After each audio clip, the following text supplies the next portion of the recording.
नेपाल में जेनजीस ने क्रांति के बाद ऑनलाइन बैठक में सबसे बड़ा मुद्दा नए संविधान का रहा। नए संविधान को लेकर ऑनलाइन बैठक पे और कई और प्रस्ताव पास किए गए, जिसमें हिंदू राष्ट्र सबसे बड़ा और प्रमुख मुद्दा ही रहा। तो क्या नेपाल में व्यवस्था बदलने वाली है? क्या एक बार फिर नेपाल हिंदू राष्ट्र बनने वाला है?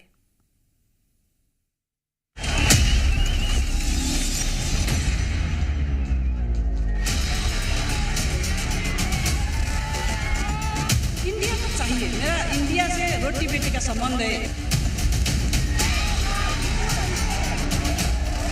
हिंदू राष्ट्र होना चाहिए, वो पहले से ज्यादा बेहतर करेगा।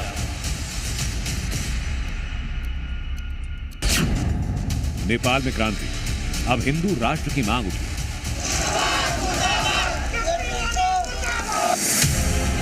जेन जी का प्रस्ताव, सुशीला और हिंदू राष्ट्र।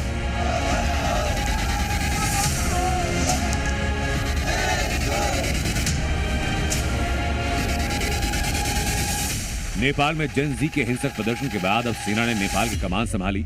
राजधानी काठमांडू में कर्फ्यू लगाया, सड़कों पर सेना ने गश्त करना शुरू किया।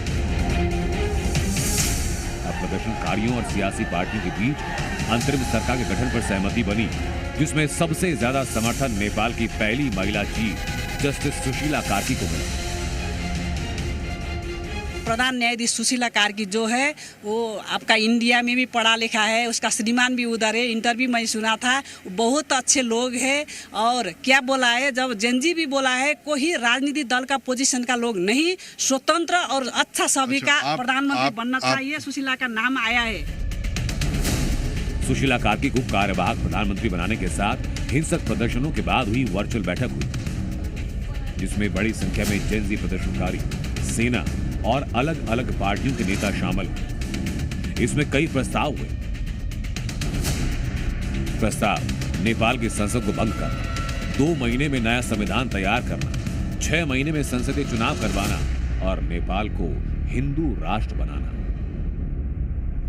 हिंदू राष्ट्र होना चाहिए, वो पहले से ज्यादा बेहतर करेगा। हिंदू राष्ट्र हमारा हिंदू संस्कृति वो ऐसे ही है, वो संस्कृति में बदलाव नहीं आया। बस जैन जी ये चाहता है कि बस नेपाल में नो करप्शन होना चाहिए। ऑनलाइन बैठक में भाग लेने वालों ने कहा कि नेपाल की सांस्कृतिक विरासत हिंदू राष्ट्र है और इसलिए नए संविधान में हिंदुत्व की बात होनी चाहिए। इसके बाद संभावना ये कि नई या अंतरिम सरकार जो नेपाल की कमान संभालेगी, उसका फोकस होगा भारत से संबंध सुधारना।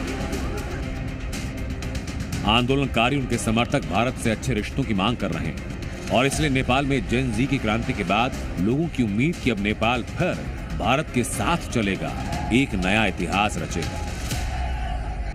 हर चीज इंडिया से, मेरा मुल्क में 1 महीना जो खाने के लिए कुछ भी हो, 1 महीना चलेगा तो इंडिया से इधर 11 महीना चलेगा। इंडिया से हर चीज लेके आता हूँ। रोटी बेटी का संबंध है, कुछ होगा, दुख होगा, इंडिया जाएगा, इंडिया भी सपोर्ट करेगा हर चीज में।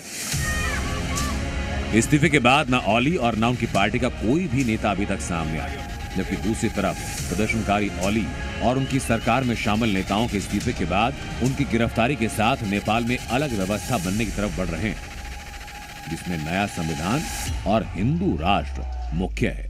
नेपाल से परिवेश वात्स्यायन की रिपोर्ट, जी मीडिया।